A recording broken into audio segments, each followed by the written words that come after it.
Good afternoon. Thank you for joining me on KARE 11 Plus.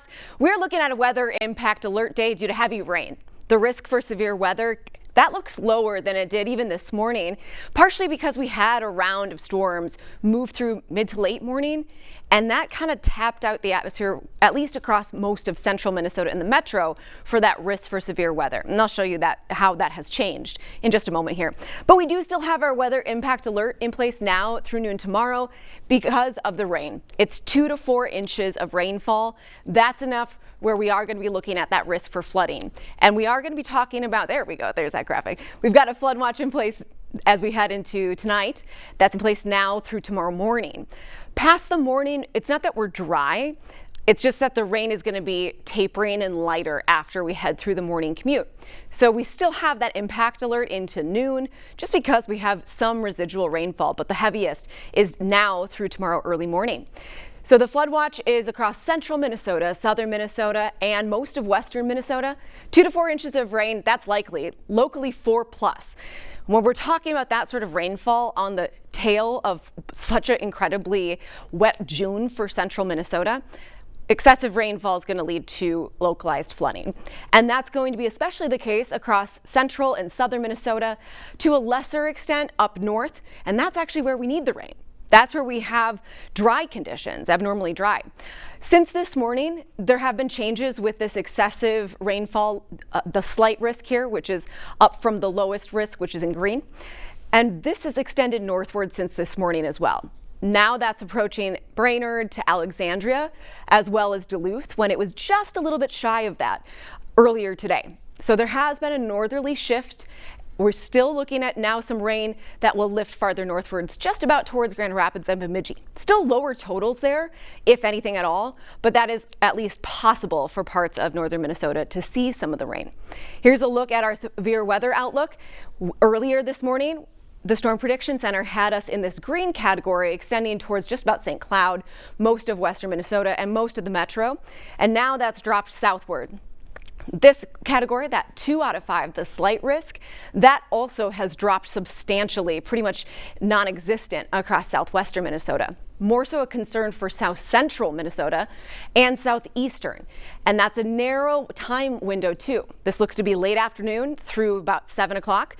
And then overnight, we're just looking at mainly rain with some embedded storms in the rainfall possible to the south.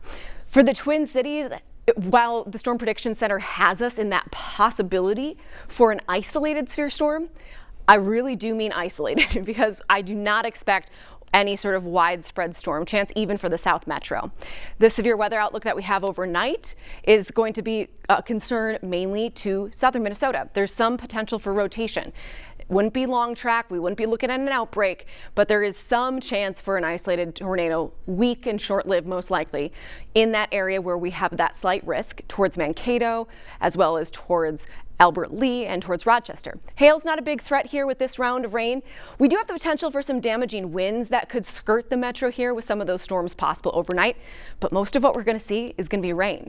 Again, I'm not expecting widespread substantial rainfall with storms at all times. It's mainly rain. Here's this afternoon, 3 o'clock, scattered showers and a few storms possible here across the metro. As we head into the late afternoon and evening, we're going to need these dry periods across southern Minnesota to see some storms regenerate to the strength that could lead to some severe weather. But it is possible. I am seeing a bit of a lull in the rain across southern Minnesota this afternoon, or expecting that.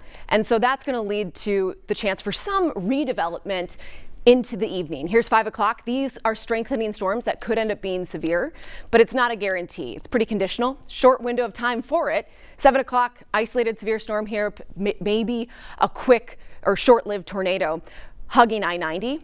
But then past sunset, it's mainly just heavy rain at times, and we'll grab a break in it too. Our next round of rain builds in overnight, and here's 5 in the morning tomorrow. We're likely seeing a slower going commute with rain off and on through the morning. Here's 9 o'clock. Towards the afternoon, we're going to see that rain taper west to east, but we still have some scattered showers. Tomorrow afternoon, we have the risk for some severe weather to the south and east. Rochester to La Crosse, Menominee, looking at that risk for some severe storms tomorrow, but that doesn't incorporate the metro. Rainfall totals for us, 2 to 4. And where you're seeing these reds and oranges, it's an approximation of showing us that we have that chance for upwards of 4 inches of rain. And I wouldn't look at the exact location. It's just more that central Minnesota and south central Minnesota into Wisconsin, we all stand a shot of locally 4+ inches of rain where we have the flood watch in place. But most of us see closer to that 2 to 4 inches of rainfall, and then that steep cutoff to the north. Your 7-day forecast, well, that's going to show you that we are below average temperature wise today and tomorrow with the rain. We'll kick some of that cloud cover out tomorrow afternoon. Friday's a nice day. Friday, we're back to seasonable temperatures. It's going to be a little bit muggy. We're going to have to watch out for that risk for some storms late Saturday into Sunday morning. We got to kind of get through the next couple 24+ hours of soaking rainfall, though, before we can hone in on the timing and severity of that storm chance Saturday night into Sunday. We'll definitely keep you updated on that. Next week doesn't look as soggy and it looks more seasonable than this week.